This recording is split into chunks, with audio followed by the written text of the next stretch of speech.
Let's talk winners and losers from this weekend's preseason action. Next on Fantasy Football Today in 5. Welcome to FFT in 5. I'm Chris Towers. I'm here with Adam Azer, and preseason week 2 is almost over, and it's probably the most important weekend of preseason action we're going to get, with a lot of teams using this as their kind of dress rehearsal for the season. We're seeing, most teams use their starters for at least a couple of drives this week. And Adam, one big winner for me this weekend is a guy I've been a little concerned about, and that's Dameon Pierce from the Houston Texans. Last season, he got 77.5% of Houston's running back touches through week 13. Remember, he suffered that season-ending ankle injury in week 14. That was the fourth highest rate amongst all running backs. He was also only RB21 in points per game, so that was not a great sign, because if he was going to lose any playing time to Devin Singletary, it might be hard for Dameon Pierce to even be an RB2 in this offense. However, they played, I think it was 14 snaps. He played every single one of them with the starters next to CJ Stroud this weekend for Houston. Devin Singletary did play this weekend, didn't come into the game until after Pierce was done. He's not going to play 100% of the snaps, but I was legitimately worried Singletary was going to have a bigger role than someone like Rex Burkhead did last season. Preseason usage at least suggests that may not be the case. How do you feel about Dameon Pierce? I feel better about Dameon Pierce than the loser that I'm going to talk about in Najee Harris. I feel good about Pierce to a degree. Now, I thought that Stroud stayed in the game and Pierce went out, and then Singletary came in. But I could be wrong about that. You're usually on top of that kind of stuff. I thought Stroud played like 3 or 4 possessions and Singletary played 2, but I may have just made a mistake in my notes.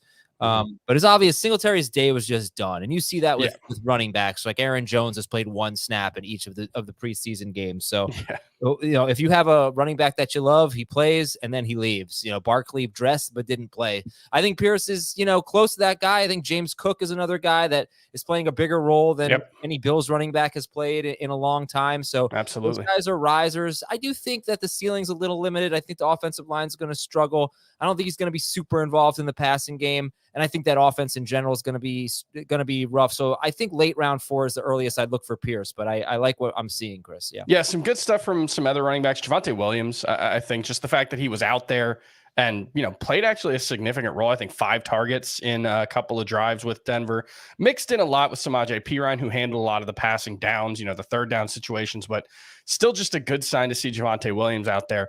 Adam, who's some winners for you? I'm going to look at 2 teams that have come out, and for the Steelers, it was twice. For the Giants, it was once. But the Steelers, in both of their preseason games, they look more aggressive. They look like they trust Kenny Pickett. He's reportedly had a good camp, and he's looked good in limited action in the preseason. It's really opening my eyes and changing the way I'm viewing the Steelers. And maybe I'm falling victim to it, but I mean, they went up against most of the first team of the Bills defense, and they put up 14 points in like 5 minutes. They had a 62-yard rushing touchdown from Jaylen Warren, but I'm more interested in Deontay Johnson. I'm more interested in George Pickens, and I'm more interested in Kenny Pickett in 2 quarterback leagues. He's a first-round pick that everybody just decided was bad.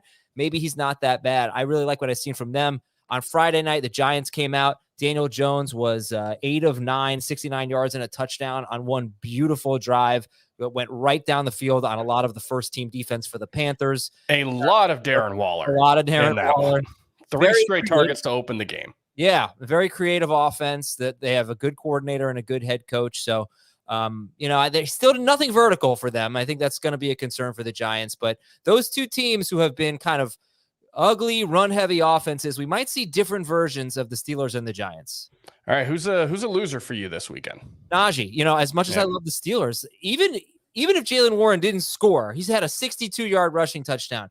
It is very clear that Jaylen Warren is going to have a bigger role than he had last year. It is not just going to be Najee Harris in on first and second down and then sometimes third and maybe Warren in there. Like, they're going to split to a degree, and I just think we have to at least acknowledge the possibility that Jaylen Warren is just a better running back than Najee Harris. So I am not drafting Najee. I don't know if I have the guts to maybe rank it this way, but I'm thinking about guys going in the 5th round, like Dameon Pierce, Alexander Mattison, Ken Walker, Breece Hall, James Conner. I think I like all of them better than Najee. I'm super low on Najee Harris, maybe too low, but I think Warren is maybe the best handcuff you could have. He and Perine. He's in Perine territory for me now. The case for Najee Harris, at least the first 2 seasons of his career, has just been volume. And so that's always the concern, right? Is if a guy goes from getting 75% of his team's touches, including most of the passing downs and all of the goal line like he'd had his rookie season, to what we saw last year when he started to lose a lot of those more valuable passing down snaps and was losing some of the early down stuff as well. If this becomes more of a split, I mean, Jaylen Warren certainly looks like the more explosive guy, and it could be like a Dallas situation where Tony Pollard is this where Jaylen Warren is the smaller side of the split, but could end up being the more valuable fantasy option if he's getting, big plays and passing down work. Obviously, I still rank Najee Harris above, as I'm assume you do, but absolutely. Yeah, if he's my RB2, I still don't feel great about my RB2. I don't think there's a ton of upside there. And a tight end that I'm starting to get scared of based on the preseason usage has been Greg Dulcich, who is still the primary passing downs option for the Broncos. In the first half of this game, he ran more routes than Adam Troutman, but Adam Troutman played more snaps. And, in the one tight end sets, it's been a lot of Troutman in the early downs. It's been more Dulcich in the later downs. And look, you can still be fantasy relevant if you're playing most of the passing situations, but it's going to take him out of the conversation, for me at least, as a tight end one, because he was pretty fringy to begin with. So I'm a little worried about Greg Dulcich's breakout potential. And, if I'm looking for a breakout in that offense, kind of looking at Marvin Mims, who is starting to play more. He played primarily on the outside when they had 3 wide receivers in. It was Jerry Jeudy moving into the slot, but Mims is clearly one of the top 3 wide receivers for the Broncos. And I like taking a late round flyer in some of my drafts on that second round rookie. So that's Marvin Mims for the Broncos, and not looking great for Greg Dulcich's breakout chances. And that's going to do it for FFT and 5. We'll see you tomorrow.